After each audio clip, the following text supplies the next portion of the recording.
오늘 우리에게 주시는 하나님의 말씀은 요한계시록 17장 1절로 18절 말씀입니다. 함께 한 소리로 읽도록 하겠습니다. 또 일곱 대접을 가진 일곱 천사 중 하나가 와서 내게 말하여 이르되 이리로 오라. 많은 물 위에 앉은 큰 음녀가 받을 심판을 내게 보이리라. 땅의 임금들과 그와 더불어 음행하였고 땅에 사는 자들도 그 음행의 포도주에 취하였다 하고 곧 성령으로 나를 데리고 광야로 가니라. 내가 보니 여자가 붉은 빛 짐승을 탔는데 그 짐승의 몸에 하나님을 모독하는 이름이 가득하고 일곱 머리와 열 뿔이 있으며 그 여자는 자줏빛과 붉은 빛 옷을 입고 금과 보석과 진주로 꾸미고 손에 금잔을 가졌는데 가증한 물건과 그의 음행에 더러운 것들이 가득하더라. 그의 이마에 이름이 기록되었으니 비밀이라. 큰 바벨론이라. 땅의 음녀들과 가증한 것들의 어미라 하였더라. 또 내가 보매 이 여자가 성도들의 피와 예수의 증인들의 피에 취한 자라. 내가 그 여자를 보고 놀랍게 여기고 크게 놀랍게 여기니 천사가 이르되 왜 놀랍게 여기느냐?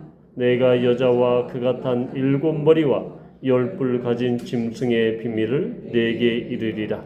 네게 본 짐승은 전에 있었다가 지금은 없으나 장차 무저갱으로부터 올라와 멸망으로 들어갈 자니 땅에 사는 자들로서 창세 이후로 그 이름이 생명책에 기록되지 못한 자들이 이전에 있었다가 지금은 없으나 장차 나올 짐승을 보고 놀랍게 여기리라.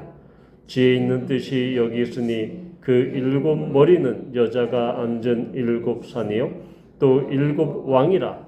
다섯은 망하였고 하나는 있고 다른 하나는 아직 이르지 아니하였으나 이르면 반드시 잠시 동안 머무르리라. 전에 있었다가 지금 없어진 짐승은 여덟째 왕이니 일곱 중에 속한 자라. 그가 멸망으로 들어가리라. 네가 보던 열 뿔은 열 왕이니 아직 나라를 얻지 못하였으나 다만 짐승과 더불어 임금처럼 한동안 권세를 받으리라. 그들의 한 뜻을 가지고 자기의 능력과 권세를 짐승에게 주더라. 그들의 어린 양과 더불어 싸우려니와 어린 양은 만주의 주시오 만왕의 왕이시므로 그들을 이기실 터이요 또 그와 함께 있는 자들 곧 부르심을 받고 택하심을 받은 진실한 자들도 이기리로다. 또 천사가 내게 말하되 내가 본 바 음녀가 앉아있는 물은 백성과 무리와 열국과 방언들이니라. 내가 본 바 이 열뿔과 짐승은 음녀를 미워하여 망하게 하고 벌거벗게 하고 그의 살을 먹고 불로 아주 사르리라. 이는 하나님이 자기 뜻대로 할 마음을 그들에게 주사 한 뜻을 이루게 하시고 그들의 나라를 그 짐승에게 주게 하시되 하나님의 말씀이 응하기까지 하심이라. 또 내가 본 그 여자는 땅의 왕들을 다스리는 큰 성이라 하더라. 아멘. 이제 큰 음료 이 바벨론의 멸망에 대한 이 말씀이 선포되고 있습니다. 이제 17장과 18장에서는 이 큰 음료로 이렇게 일컬어진 이 바벨론이 멸망하는 것을 상세하게 그리고 있습니다. 우리가 두 번째 주간에 이번 달 두 번째 주간에 이 큰 음료 바벨론에 대해서 17장 1절로 6절에 나와 있는 그 말씀을 가지고 주일 예배에 함께 나눈 적이 있습니다. 오늘은 이 큰 음료 바벨론, 지난번에 우리가 주일 예배 때 나눈 것은 큰 음료 바벨론은 바로 당시 1세기의 로마의 그러한 악한 이 체제를 이야기한다.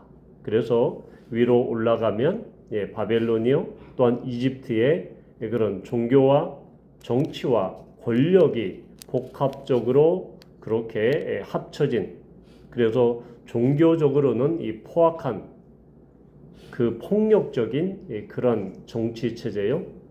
그리고 경제적으로는 수탈적인 그리고 이 노예적인 그런 경제 체제를 갖고 이것이 종교 권력과 맞물려서 그런 바벨론적인 이 체제, 바벨론 시스템을 이루고 있다. 그것이 지금 현대에도 계속되고 있는 그러한 체제다라고 말씀을 드렸습니다. 자, 그러면 이 오늘 17장에 나와 있는 이 악의 이 특징, 본질은 무엇인가에 대해서 17장에서 우리에게 알려주고 있습니다. 지난번 같이 나눴듯이 이 음료는 이 4절에 보면 그 여자가 이 자줏빛과 그리고 붉은빛 옷을 입고 어떤 금과 보석과 진주로 꾸몄다, 치장했다라고 이야기합니다. 그래서 손에는 금잔을 들었다. 자, 겉모습을 한번 보십시오. 자줏빛과 어떤 붉은 옷. 당시 일반 사람들은 전혀 입을 수 없는 고가의 그런 옷. 왕족이나 돈 많은 부자나 귀족이나 입을 수밖에 없는 그런 자줏빛 옷, 붉은빛 옷을 그렇게 걸치고 있었다라는 것은 그 음녀가 매우 자기를 드러내고 있고 또한 부와 사치, 또한 그녀가 꾸미고 있는 것은 금과 보석과 진주였다. 아무나 이렇게 꾸밀 수 없는 당시의 상황이었죠. 이렇듯 이 음녀는 겉으로 보기에는 너무 화려합니다. 매력적이죠. 매혹적입니다. 그래서 사람들이 그 겉모습만 보면 참 저 여자 정말로 잘 사는 것 같고 부자인 것 같고 정말 겉으로 너무 화려하다. 보기 좋다. 그래서 사람들은 그 겉모습을 보고 끌리게 되죠. 거기에 탐닉하게 됩니다. 바로 이것이 악의 정체입니다.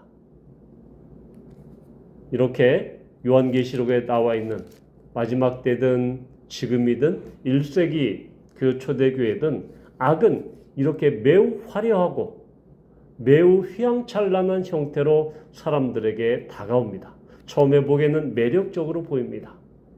그 차림새나 그 말이나 그들의 행동이나 상당히 나이스하고 스마트하게 보입니다. 외화 내빈이죠. 그런데 이것을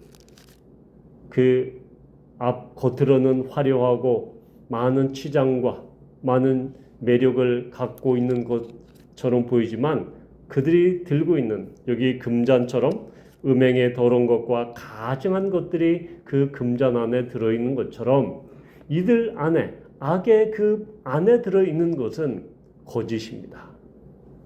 바로 다른 사람을 이간질시키는 그러한 그들의 계략입니다. 이단들의 특징이 그렇죠. 이단들은 처음에는 정말로 사람들에게 아주 부드럽게 친절하게 자상하게 다가갑니다. 그리고 그들이 어려울 때 경제적인 도움까지 그렇게 도움을 줍니다. 그런데 마지막에 그들의 모습은 어떻습니까? 본질을 드러내죠.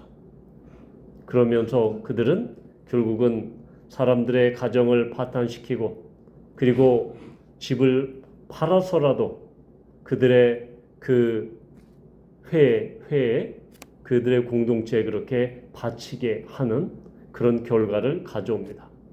결국은 외적으로는 화려하고 엄청나지만 내적은 악이 가득한 그것이 바로 이 악인의 정체다. 악의 정체다.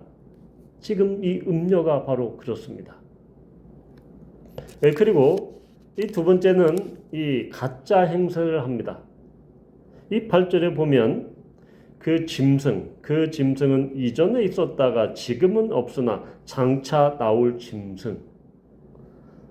자, 여기서 보면 우리가 이 4장 앞에 있는 4장 8절에 보면 어떤 이야기가 나옵니까?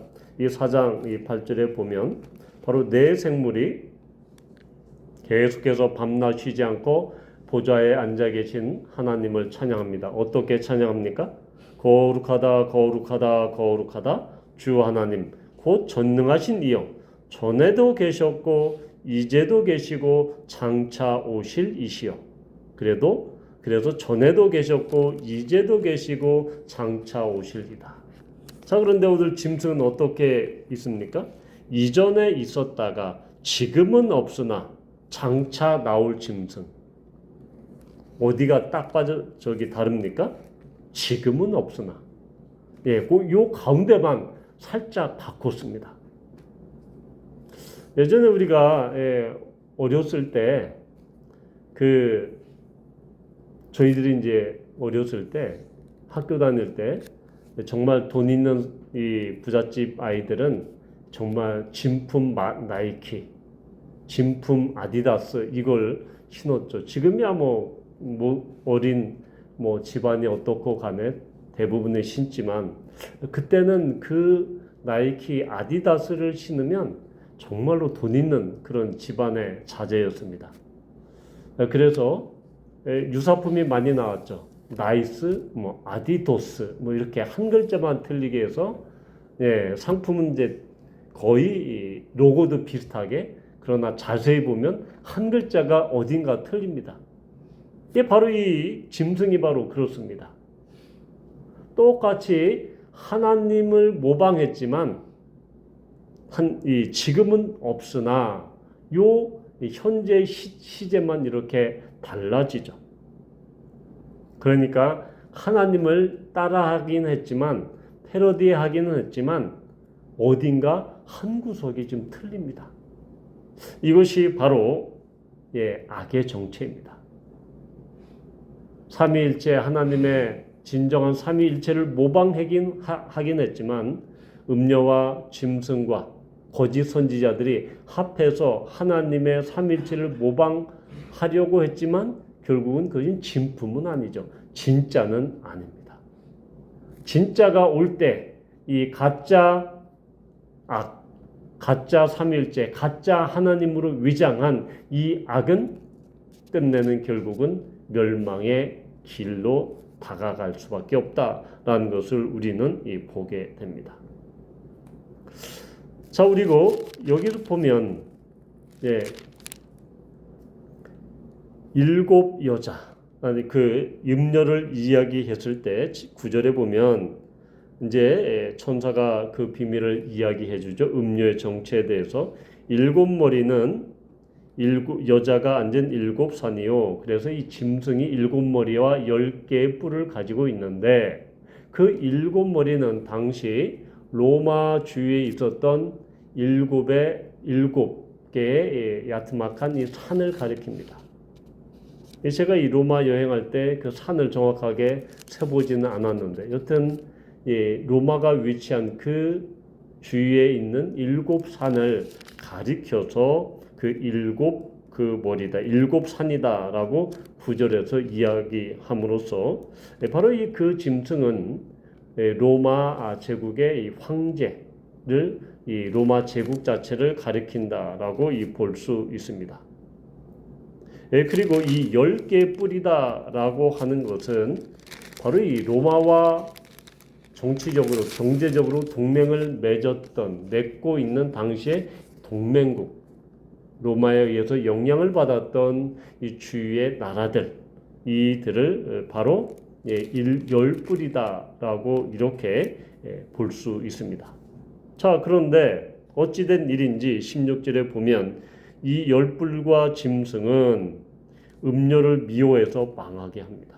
그러면서 벌거벗게 했다. 수치를 당하게 하고 모욕을 주고 그러면서 그의 살을 먹고 불로 아주 사르는 이제 자중질환이 그들 안에 짐승과 음녀와 10뿔 사이에 그러니까 로마의 연합국 그리고 동맹국과 그 음녀로 대변되는 이 바벨론 체제 로마의 그런 체제가 완전히 그 안에서 뒤섞이면서 처음에는 어떻습니까? 처음에는 12절에 보면 10뿔은 10왕이니 아직 나라를 얻지 못했으나 다만 짐승과 더불어 임금처럼 한동안 권세를 받으리라 그러면서 자기의 능력과 권세를 짐승에게 줍니다. 그러니까 서로 권세와 권력을 주고받습니다. 서로 이익 공동체죠. 경제 공동체입니다. 그런데 이렇게 긴밀하게 협력하던 짐승과 음녀와 이러한 이 동맹국들이 16절에 보니까 완전히 이제 서로를 잡아먹고 서로를 파괴합니다. 이것이 악의 이 정체가 이제 드러내놓고 이제 그 결말을 향해 나아가는 모습이죠. 바로 악은 이렇습니다. 악한 집단들은, 악한 무리들은 처음에는 서로에게 이익을 서로 대니까 서로 합하죠. 서로 마음을 합해서 이합집산해서 서로 뭉칩니다. 그러나 나중에는 어떻게 됩니까?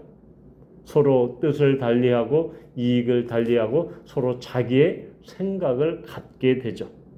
17절에 그 원인이 나와 있습니다. 이는 하나님이 자기 뜻대로 할 마음을 그들에게 주셨다.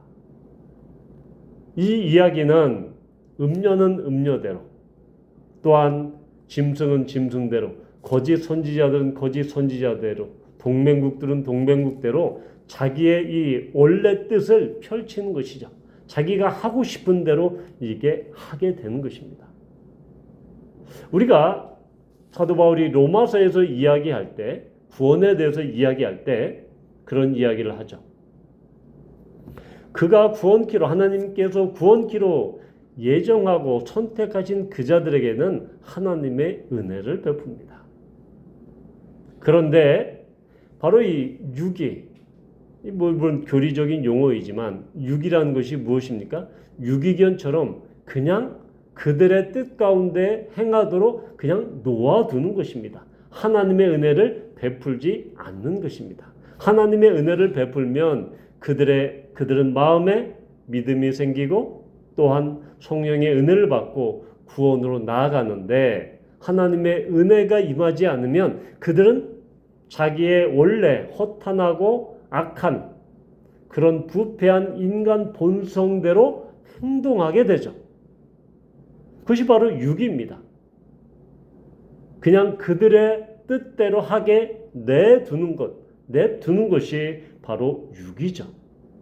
그러면서 그들은 멸망당할 수밖에 없는 그런 인간 존재 원래대로 그렇게 돌아가는 것입니다.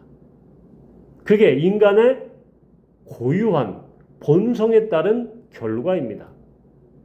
그런데 구원은 무엇입니까? 구원은 바로 하나님의 특별한 은혜를 통해서 그들이 하나님의 자녀가 되는 놀라운 것입니다. 그것은 소수에게만, 하나님의 택한 자들에게만 그렇게 예정된 하나님의 은혜입니다. 따라서 멸망받고 죄에 빠져서 그대로 있는 것은 인간 본성에 따른 정상적인 형태이죠. 오히려 은혜는 놀라운 특별한 그런 경우입니다. 그것이 하나님의 예정이죠. 그래서 이 예정이라는 것은 하나님의 구원과 유기에 관련해서 하나님의 뜻이 바로 있는 것이 예정입니다. 그리고 작정은 예정보다 더 범위가 크죠. 작정은 모든 만물을 향하신 하나님의 계획과 그 결정된 것이 작정입니다. 그래서 우리가 작정과 예정을 이렇게 교리적으로는 달리 이렇게 봐야 된다라는 것이죠. 그리고 이러한 어떤 이 물리학자가 이런 말을 했습니다. 매우 성경적인 그런 이야기를 했는데, 이 온 우주에서 죽음이 정상적인 형태다라고 이야기합니다. 오히려 생명이 있는 것, 살아있는 것, 이것은 매우 특별한 이런 이 존재 형태다라고 이야기합니다. 이것은 그 사람이 기독교인인지 아닌지 잘 모르겠지만 매우 구원에 관련해서 봤을 때, 측면에서 봤을 때 매우 성경적인 그러한 이 언사입니다. 금방 말씀드렸듯이 사람의 본성, 부패하고 또한 악한 본성 그대로 놔두면 그들은 자기 마음대로 하고 오늘 17절에 이야기했듯이 자기 뜻대로 하게 됨으로 말미암아 결국 멸망에 이를 수밖에 없고 사망에 이를 수밖에 없는 것이 성경이 말하는 인간 본연의 인간의 본성 그 자체입니다. 하나님은 그렇게 모든 인간을 그런 형태로 그러한 멸망과 사망의 상태로 내버려 두셔도 아무도 하나님을 비난하고 하나님을 비판할 그 이유가 없다라고 제가 수요일날 교리 이야기를 할 때 말씀을 드린 적이 있습니다. 아무도 하나님께서는 그러한 상태의 인간을 그러한 멸망과 사망의 형태로 그렇게 내어두어도 아무런 개입하지 않고 내어두어도 하나님은 아무런 잘못이 없다라는 것입니다.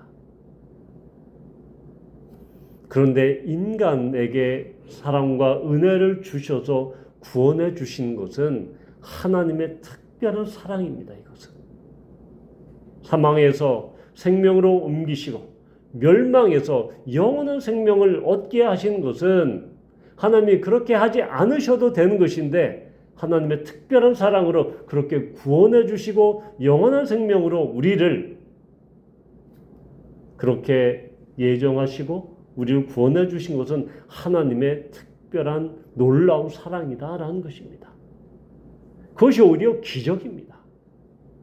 그것이 오히려 이적적인 일이다라는 것입니다. 그래서 구원은 우리가 죽을 수밖에 없는 죄인 이렇게 이야기하는 거기에는 놀라운 하나님의 사랑과 은혜 그 예정이 포함되어 있는 것이죠.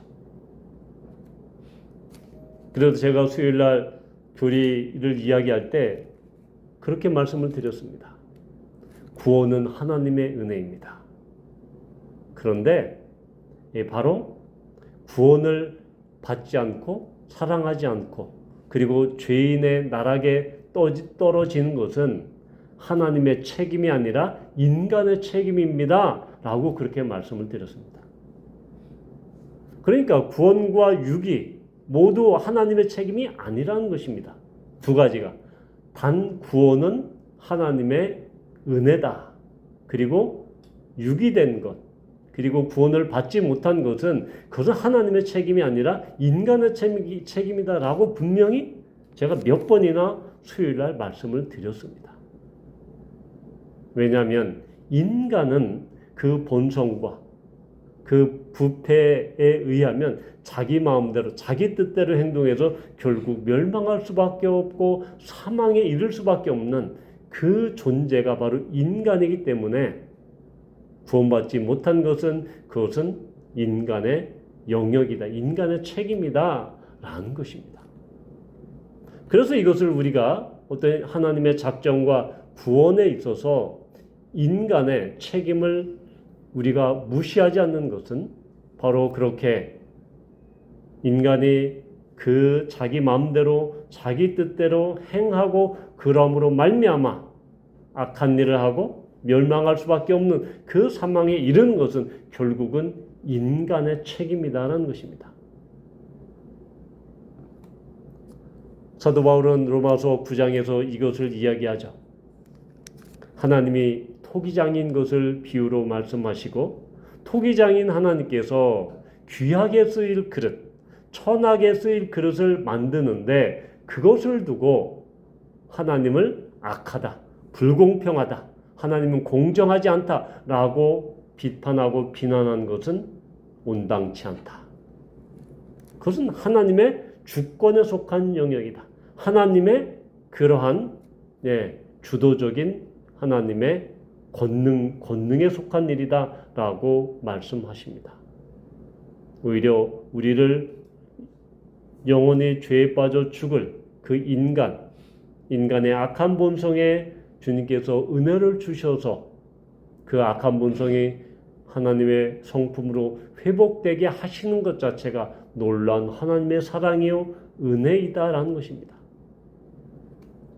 그래서 인간의 기독교에서 이 성경에서 이야기하는 그 예정에는 인간의 책임을 무시하거나 인간의 책임을 제거하진 않습니다. 그렇게 되면 어떻습니까? 구원은 100% 인간의 의지에 달려있기 때문입니다. 그러나 성경은 구원은 인간의 기여는 0%밖에 없다. 1%도 없다라고 이야기합니다. 그래서 우리는 이러한 오늘 17절에 이야기하는 하나님이 자기 뜻대로 할 마음을 주셨다라는 것은 소위 말해서 출애굽기에 나와 있는 이 바로에게, 이집트의 이 파라오에게 이 강팍하게 하는 마음을 주셨다, 막 그렇게 강팍하게 하셨다 하는 이 말씀은, 성경은 그 강팍한 대로, 그 본성대로, 그 악하고 포악한 이 파라오의 그 자기 뜻대로 하는, 그 자기 권력에 취해서 하는 그 마음대로 그대로 그렇게 하도록 하셨다라는 것입니다. 그냥 그렇게 그의 뜻대로 하도록 내어주셨다라는 것입니다. 그래서 우리는 이렇게 자기 뜻대로, 우리 마음의 뜻대로 할 때가 가장 위험합니다. 그리스도인은 하나님의 뜻대로 모든 것을 결정하고 행동하고 행하는 사람들입니다. 내가 무엇을 결정하기 전에, 내가 무엇을 하기 전에 하나님의 뜻이 어디인가 과연. 그것이 바로 그리스도인의 특징이죠. 그런데 이 짐승은 어떻게 합니까? 서로 자중질환을 하고 서로 짐승과 열 뿌리 음료를 미워하고 죽이고 이렇게 아주 악독하게 살을 먹고 불로 아주 태워 죽이는 그러한 이 악의 세력 간에 그 자체에서 완전히 끝장을 봅니다. 결국 비극적으로 결론을 내게 되죠. 악의 본성은 이렇습니다. 왜냐? 자기 뜻대로 하기 때문입니다. 따라서 우리는 하나님의 뜻이 어디 있는지 잘 분별해야 하고 그 뜻대로 순종해야 하는 그러한 그 선한 의지, 그리고 우리 뜻이 아니라 하나님의 뜻대로 할 마음을 우리에게 주시도록, 부어주시도록 계속 성령의 뜻을 우리가 찾아가도록 하는 것이, 하나님의 뜻을 분별하는 것이 바로 하나님의 자녀인 우리가 할 바입니다. 우리가 자녀들을 키우지만 이 우리의 자녀들이 자기 뜻대로, 자기 고집대로 하면 부모의 마음이 얼마나 아프겠습니까? 아이들이 부모의 마음을 헤아리지 않고 자기 뜻대로 행하여서 결국은 그 고집을 피우다 그렇게 결과가 뻔히 보이는데, 그러면 부모 마음은 참 안타깝죠. 그런데 자녀들이 결국은 그렇게 자기 뜻대로 행하다가 결국은 나중에 결말을 보고, 아, 그때 부모의 말을 들을 걸, 부모 말씀을 들을 걸, 이렇게 후회하면서 결국은 이 아이들이 성장해 나갑니다. 우리들도 정말로 신앙생활 할 때 우리 뜻대로 참 행동할 때가, 그렇게 할 때가 너무나 많죠. 왜냐하면 우리는 완전히 거룩하게 된 성화된 인간이 아니기 때문입니다. 아직 우리 가운데는 죄성이 남아있죠. 그래서 때로는 우리의 뜻대로 행할 때도 많지만, 그러함에도 불구하고 우리는 그때 돌이킬 수 있고, 또한 하나님께서는 그대로 내두신 경우가 있죠. 그래서 결국은 그 어려움에 부딪히고, 그리고 나중에 깨닫고 난 뒤에야, 아, 내 뜻대로 하니까 이렇게 되는구나 라는 것을 깨달은 뒤에 다시 하나님의 뜻을 분별하는 그런 어려운 경우도 당하게 됩니다. 이것을 통해서 우리는 하나님의 뜻이 어디인지 점차로 이렇게 분별하게 되는 것이죠. 바르기는 이 악의 정체, 악의 특징이 지금 세대에도 여전히 작용합니다. 이 악한 이 거짓 교훈들, 또한 이단들, 이들은 또한 이 말씀을 살짝 비틀어서 우리에게 다가오기도 합니다. 그리고 화려한 것으로 우리를 미혹시키고 유혹시킵니다. 너희 뜻대로 해. 너희가 정말 중요해. 내가 가장 중요하기 때문에 네 뜻대로 하면 돼. 뭐 하나님이 중요해? 이렇게 이 개인의 개인주의적인 더욱 이렇게 세속화된 이 사회에서는 이것이 강조되죠. 그러면서 하나님의 뜻이 아니라 내 뜻대로 내 자신의 뜻을 펼쳐라 라고 그렇게 부추기는 것이 바로 요즘의 사상과 체제죠. 그것이 가장 잘 사는 형태이냐, 가장 최고의 행복이냐, 그렇게 계속 세상 풍속은 계속해서 주장하고 주입합니다. 너의 뜻을 내 마음대로 해. 그것이 인생이야. 그것이 자유이고 행복이야. 라고 우리를 미혹하는 것입니다. 우리는 그리스도인으로서 우리의 의지와 우리의 뜻을 하나님께 맡긴 사람들입니다. 바라기는 정말로 이런 악한 세대에서, 악한 이 시대에서 그러한 하나님의 진리인 말씀을 잘 분별하고 또한 화려한 것에 속지 말고 또한 가짜 이단과 거짓 교훈에 속지 말고 하나님의 진리의 가운데 든든히 서는 우리 모두가 되기를 축복합니다.